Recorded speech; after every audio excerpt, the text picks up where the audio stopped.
এক গুৰুত্বপূৰ্ণ খবৰ ধাৰাসাৰ বৃষ্টিপাতক নেওচি মঙলবাৰে কলিয়াবৰত বিজেপি মুৰ্দাবাদ ধ্বনি কলিয়াবৰ মহকুমাধিপতি কাৰ্যালয়ৰ সন্মুখত অসম চাহ মজদুৰ সংঘৰ তীব্ৰ প্ৰতিবাদ বিজেপি চৰকাৰ মুৰ্দাবাদ সৰ্বানন্দ সোণোৱাল মুৰ্দাবাদ চাহ শ্ৰমিকৰ মজুৰি বৃদ্ধি কৰক আদি শ্লোগানেৰে প্ৰতিবাদ সাব্যস্ত অসম চাহ মজদুৰ সংঘৰ শ্ৰমিকৰ দৈনিক মজুৰি বৃদ্ধি কৰা আৰু শ্ৰমিকক মাটিৰ পট্টা দিয়াৰ দাবীত কলিয়াবৰত এইদৰে প্ৰতিবাদ সাব্যস্ত কৰে অসম চাহ মজদুৰ সংঘৰ নগাঁও শাখাই উল্লেখ্য যে চাহ মজদুৰ সংঘৰ অভিযোগ ৰাজ্যৰ বিজেপি চৰকাৰখন শাসনলৈ আহিয়ে শ্ৰমিকৰ এইসমূহ সমস্যা সমাধান কৰিম বুলি কথা দিছিল যদিও আজিও সেইখিনি সম্পাদন নহল শ্ৰমিকসকলক কেৱল নিৰ্বাচনৰ সময়তহে সকলে ব্যৱহাৰ কৰাৰ গুৰুতৰ অভিযোগ কৰে অসম চাহ মজদুৰ সংঘই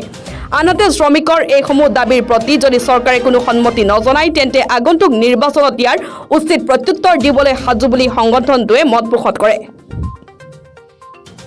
আমি জনাই গৈছো সেই গুৰুত্বপূৰ্ণ খবৰ ধাৰাসাৰ বৃষ্টিপাতক নেওচি মঙলবাৰে কলিয়াবৰত বিজেপি মুৰ্দাবাদ ধ্বনি কলিয়াবৰ মহকুমাধিপতি কাৰ্যালয়ৰ সন্মুখত অসম চাহ মজদুৰ সংঘৰ তীব্ৰ প্ৰতিবাদ বিজেপি চৰকাৰ মুৰ্দাবাদ সৰ্বানন্দ সোণোৱাল মুৰ্দাবাদ চাহ শ্ৰমিকৰ মজুৰি বৃদ্ধি কৰক আদি শ্লোগানেৰে প্ৰতিবাদ সাব্যস্ত অসম চাহ মজদুৰ সংঘৰ শ্ৰমিকৰ দৈনিক মজুৰি বৃদ্ধি কৰা আৰু শ্ৰমিকক মাটিৰ পট্টা দিয়াৰ দাবীত কলিয়াবৰত এইদৰে প্ৰতিবাদ সাব্যস্ত কৰে অসম চাহ মজদুৰ সংঘৰ নগাঁও শাখাই শ্ৰমিকসকলক কেৱল নিৰ্বাচনৰ সময়তহে সকলোৱে ব্যৱহাৰ কৰাৰ গুৰুতৰ অভিযোগ কৰে অসম চাহ মজদুৰ সংঘই আনহাতে শ্ৰমিকৰ এইসমূহ দাবীৰ প্ৰতি যদি চৰকাৰে কোনো সন্মতি নজনায় তেন্তে আগন্তুক নিৰ্বাচনত উচিত প্ৰত্যুত্তৰ দিবলৈ সাজু বুলি সংগঠনটোৱে মত পোষণ কৰে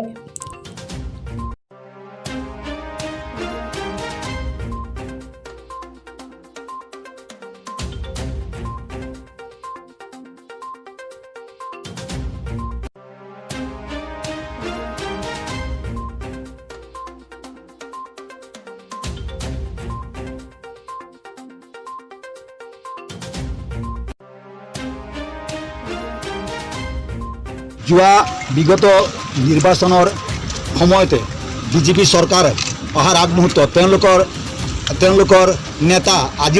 আজিৰ প্ৰধানমন্ত্ৰী নৰেন্দ্ৰ মোদী ডাঙৰীয়া তথা আমাৰ অসমৰ মাননীয় মুখ্যমন্ত্ৰী সৰ্বানন্দ সোণোৱাল ডাঙৰীয়াই বিগত নিৰ্বাচনৰ আগত তেওঁলোক বাগিচা গৈ পেলাই প্ৰতিশ্ৰুতি দিছিল যে আমাৰ চৰকাৰ হ'লে আমি চাহ শ্ৰমিকৰ ন্যূনতম মজুৰি আমি 351 টকা আদায় দিয়াৰ ব্যৱস্থাটো কৰাম বুলি তেওঁ প্ৰতিশ্ৰুতি দিছিল যদিও তেওঁলোক আজি পৰ্যন্ত এই বিষয়ে একো কৰিব নোৱাৰিলে আৰু আজি তেওঁলোকৰ চৰকাৰ কেইদিনৰ মানতে শেষ হ'ব আমি দেখা পাইছোঁ তেওঁলোক আমাৰ অসম চাহ মজদুৰ সংঘ আমি স্মাৰক পত্ৰত কৈছোঁ কথাটো যে আমাৰ 3 বছৰ মূৰে মূৰে আমাৰ CCPৰ লগত আমাৰ অসম চাহ মজদুৰ সংঘ আৰু মেনেজমেণ্টৰ সংঘৰ লগত বহি আমাৰ চাহ শ্ৰমিকৰ দৈনিক মজুৰি উপকৰ্মচাৰীসকল আমাৰ দৰমহাৰ আমি বৃদ্ধিৰ আমি আলোচনা কৰি সিদ্ধান্ত কৰোঁ তেনে ক্ষেত্ৰত এই চৰকাৰ নতুন নিয়ম কৰি তেওঁলোক আমাৰ হাজিৰাটোৰ কমিটি এখন গঠন কৰি হাজিৰাটো দিয়াৰ ব্যৱস্থা কৰিব লাগিছিল যদিও আজি পৰ্যন্ত তেওঁলোক একো কৰিব নোৱাৰিলে এই চৰকাৰ ভাবিছে আমি দুখীয়া ৰাইজক শ্ৰমিক দুখীয়া ৰাইজক আমি 2 মুঠা ফ্ৰীকৈ চাউল দি পেলাই ভাবিছে আমি সকলো কাম কৰিছোঁ তেওঁলোক এটা কথা নাজানে তেওঁলোক আগত এই চৰকাৰে আগৰো চৰকাৰো আমাক চাউল প্ৰদান কৰিছিল কিন্তু এই চৰকাৰে আমাক যিটো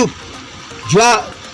হাজিৰা বাঢ়িছিল তাতো আমাক 2 মাহ অন্যায় কৰি আমাৰ এৰিয়াৰ পইচা তেওঁলোক দিয়াৰ পৰা বঞ্চিত কৰিছিল মেনেজমেণ্টৰ লগত মিলি পেলাই আৰু আজি তেওঁলোক মেনেজমেণ্টৰ লগত মিলি পেলাই আজিৰ তাৰিখলৈকে তেওঁলোকৰ সাহস নাই যে মেনেজমেণ্টৰ এগেইনষ্টত